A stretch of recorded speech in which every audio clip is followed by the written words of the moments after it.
Good morning! Dito po ako sa kusina. So, wala pang ligo, walang hilamos. Magpa-vlog ako ngayon. Wala lang. Parang, ano lang, ika-career ko. Try ko i-career.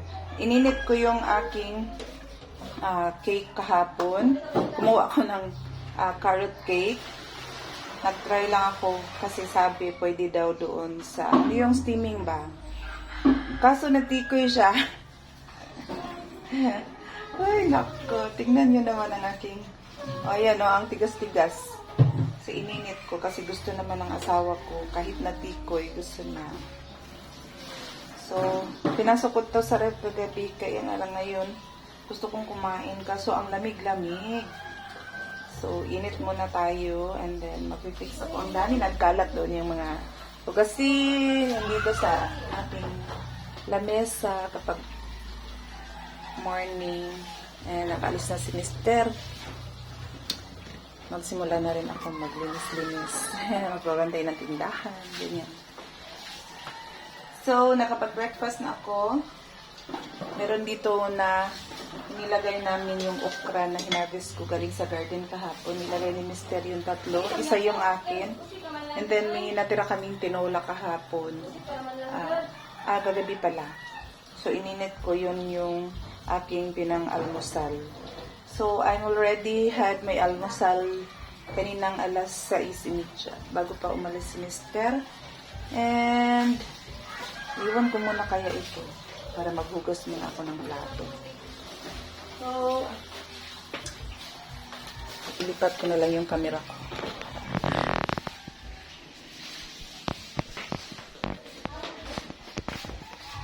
Saan ko kaya ilipat ito? Handa pa ito.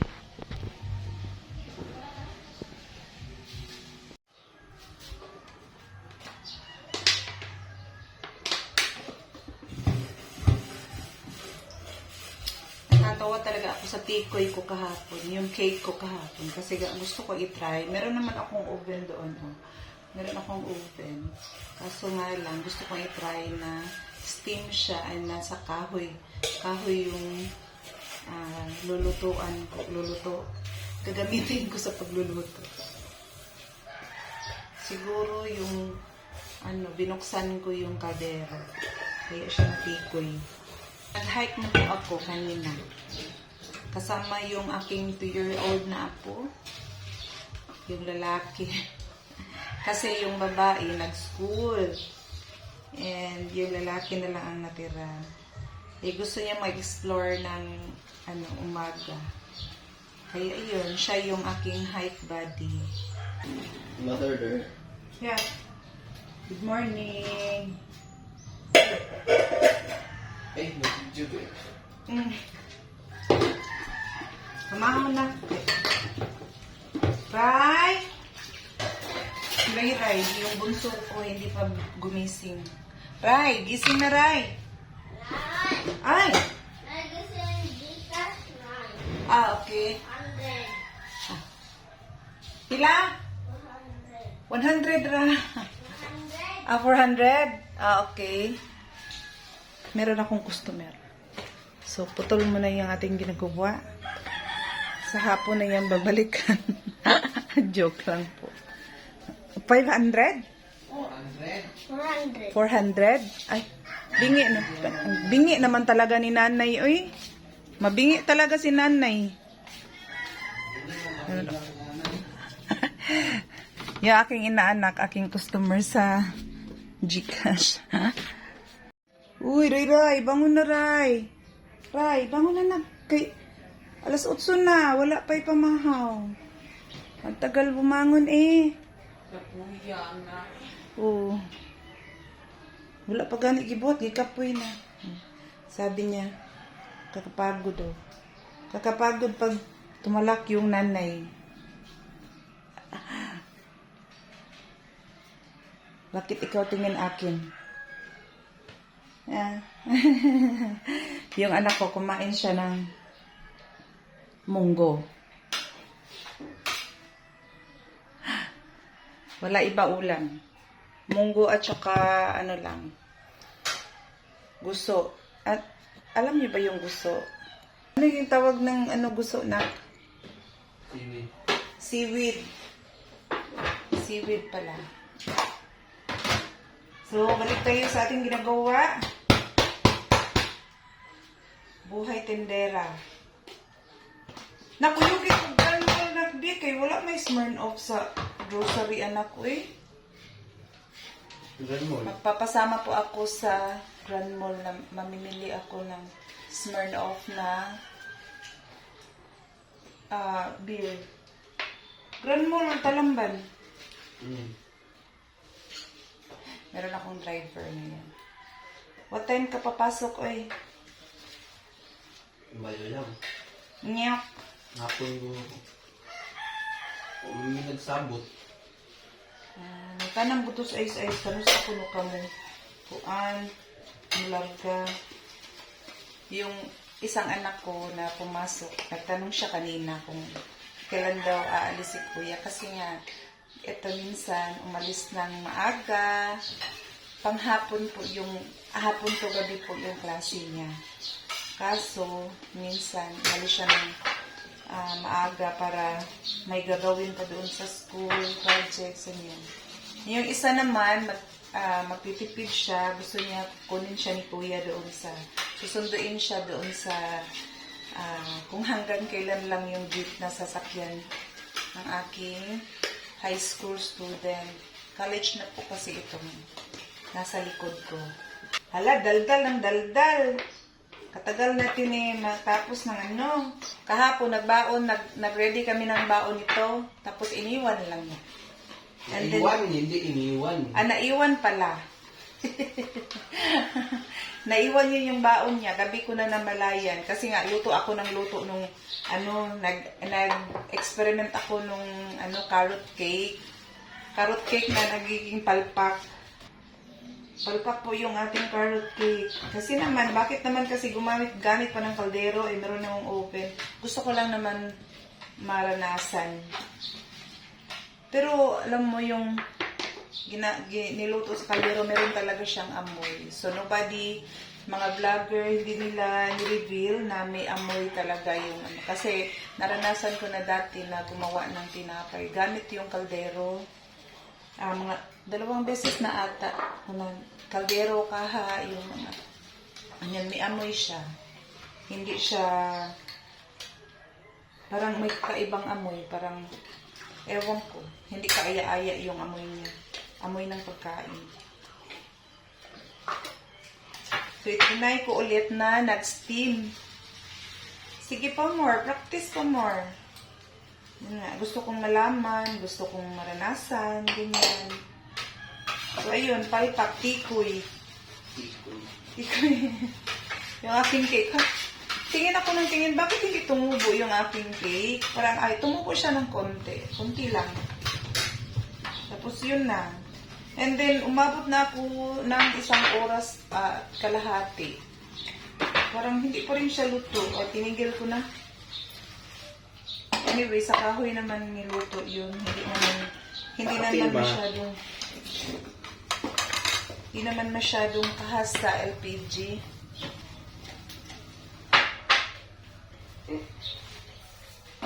I-off ko na. Kasi mukhang mainit na eh. Puta po. Ako, ba? Right! Talagang, ang hirap talaga itong pakainin ng aking bunso. Sa inyo na lang itong aking bunso, baka dyan sa inyo ay kain ito ng maaga. Kasi ayaw niya nang kumain ng maaga dito sa amin Ray! Ulit-ulit kasi yung ulam Ulit-ulit kasi yung ulam yung ulam namin lagi na lang gulay yung aming ulam. Hala. Mag-alarm na naman po ang aking tubig. Dali lang po. Natuslok.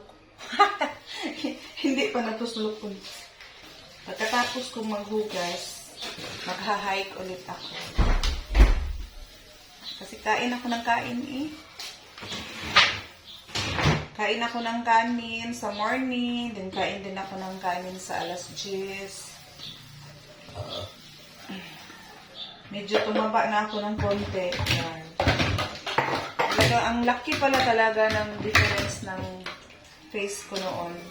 3 years ago kasi nakita ko yung aking live video. Nung wala pa akong anxiety attack.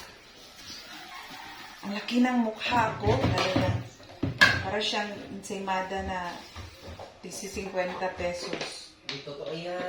Hindi totoo yan. Siguro lang yan. Ang laki nga ng face ko, ang lingin-lingin, ang bilog-bilog ng face ko, and ang laki talaga na aking braso. Siguro mga, hindi siya, sobrang, pero, napaka ano niya, kung si Bisaya pa, busok kaayo. Busok kaayo ang bukton.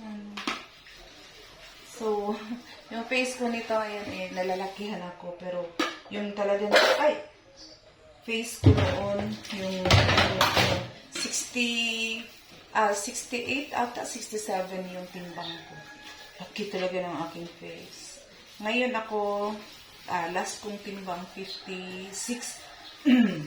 Ewan ko kasi ngayon, tumaba-taba ako ng konti. Baka 59 na ako ngayon. Char. Ito lang ang buhay ko araw-araw. Parang gusto ko mag-vlog everyday. Kaso lang, yung ginagawa ko araw-araw, paulit-ulit lang naman. Hindi naman ako masyadong maalis. Pag maalis naman ako, patungong grocery, hindi din ako makapag-vlog doon kasi nga, may music yung grocery store. Minsan kasi, nakakapagod yung voice over.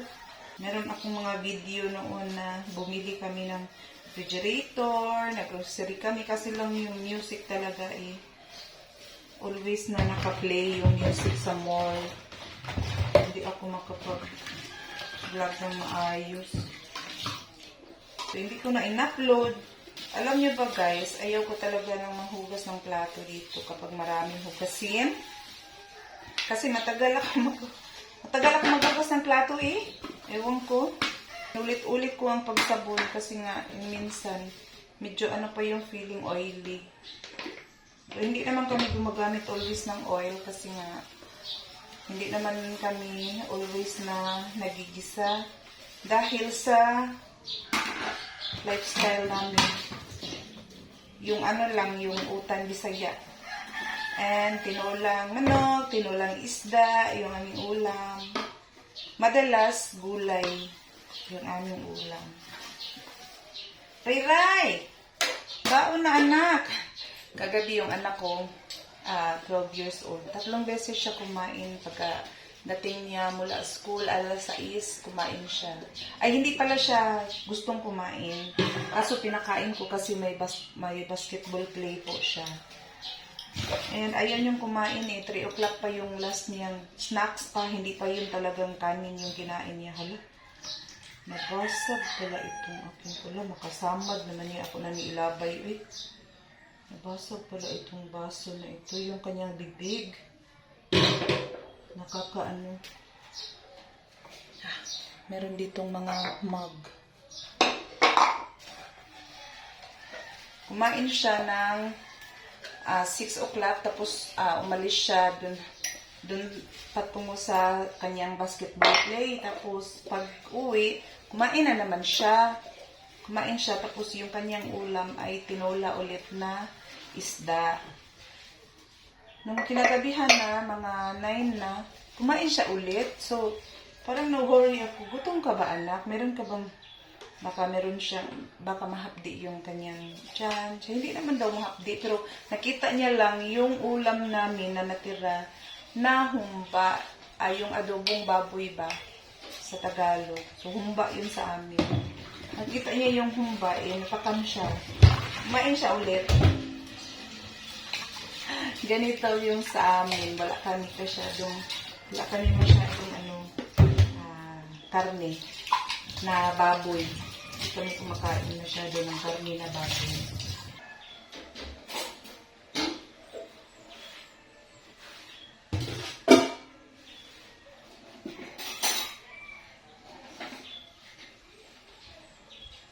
Kukunin ko muna itong mga na-dry na ng mga... Hindi totoo yan. Hindi totoo yan. Na-dry na ng mga baso at saka plato. I-transfer ko dito sa aking dish rack talaga. Biro lang yan. Hindi totoo yan. Ala! Nalito na tuloy ako yung baso o yung plato nalagay na sa lalagyan ng baso. Kailangan i-dry muna dito bago i-transfer. Hindi totoo yan! Dry muna bago transfer kasi ewan ko, ayoko, hindi ko gusto na hindi siya dry bago i-transfer sa rack, yung dish rack. Tipid sa tubig kasi nga mahal ang tubig, so ganito lang kami maghugas ng plato. Ito sa planggana, hindi yung yung always na nag-agas yung tubig. Ano ba yung agas? Yung umaagos pa lang yung tubig. Tapos natatapon lang. Tipid-tipid. Pag may time. Ulit-ulit lang yung gawain ng nanay. Minsan sa isang araw hindi ko natapos yung aking mga ginagawa. Kasi nga tumitingin-tingin pa ako sa cellphone. Nanood din ako minsan ng mga vlog, mga ideas. Minsan nababagot naman ako. Wala naman akong makuha. Paulit-ulit lang. Yung mga educational ba? Tungkol sa pera, paano, yung mga ganyan. Yung sa TikTok. Nag-affiliate din ako sa TikTok. Kaso nga, ang hina talaga ng Kung minsan, hindi ka talaga, walang bumibili sa tindahan mo. Kapag hindi ka nag-reduce. Marami naman iba nag-succeed. So, yung sa aming case, marami yung mga kaibigan ko minsan. Talagang hindi sila nakahatak din ng maraming sales. Pag hindi mo binuboost, walang bibili kasi hindi naman na ipakita doon sa mga customer. Hindi lahat makakakita ng video mo. Baka yun ang reality na hindi sinasabi ng ibang content creators. I-boost, kailangan mo talaga i-boost kasi naranasan ko i-boost minsan. Kaso parang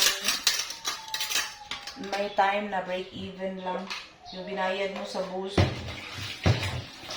yun din lang yung nakuha mo yung porsyento doon sa sales. So, parang break even.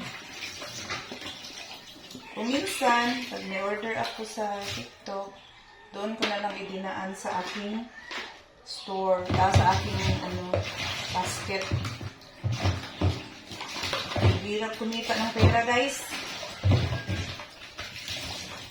Hirap kumita. Lalo na ako, hindi ako sanay na wala akong pera. Kasi nga, simula pa, nagtatrabaho na talaga ako. Pagdating ko dito sa city, nagtatrabaho na talaga ako. Until na nag-worsen yung aking anxiety. And always ako nagpapanik at noon. Kaya ayun, natigil sa trabaho. Bakit kaya ito laging labas ng labas? Ito yung takip ng hot and cool na jar. Tapos always na lumabas. Nugasan ko lumabas ulit. Baka ginamit ng apo ko. Minsan yung apo ko maliit, gagamitin niya ito na baso. Ayan o. Baso na maliit. Ayun, kahapon, nabasag yung isang pinggan ko kasi hanap siya ng baso. Dito, maabot naman niya dito. Kaya dito nabasag yung pinggan kahapon. May bata nga naman sa bahay, Ang daming damages pag merong bata sa bahay. Pero minsan din, yung mga malalaki rin yung nakadamage. Hindi lang yung maliliit. Bilisan natin. Para meron pa tayong ibang magagawa. Titingnan ko pa yung aking okra doon sa garden kung tumubo na. Kasi nga umulan. Diyan muna kayo. Magpauga muna kayo dyan. Pauga. Siya ah.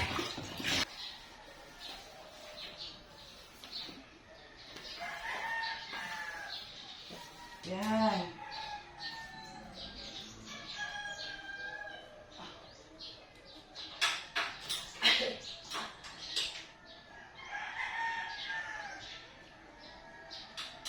Okay. Hey, bye! Bye for now kasi punta muna ako ang garden. Thank you so much for watching.